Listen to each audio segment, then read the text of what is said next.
Hi guys, in this video I'm going to show you step by step how to manage email categories in Outlook. It's going to be very easy and simple step.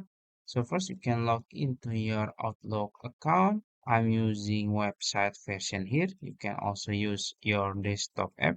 And then in order to manage categories, you can go to your three dots here to open more app option. And then you will find categories here. You can click on it, and as you can see I have some default categories and it's based on the colors.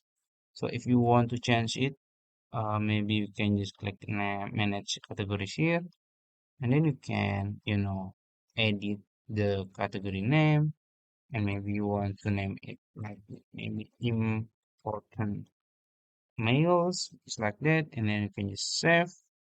And then you can also make it favorite. You can click this one and it will automatically make favorite.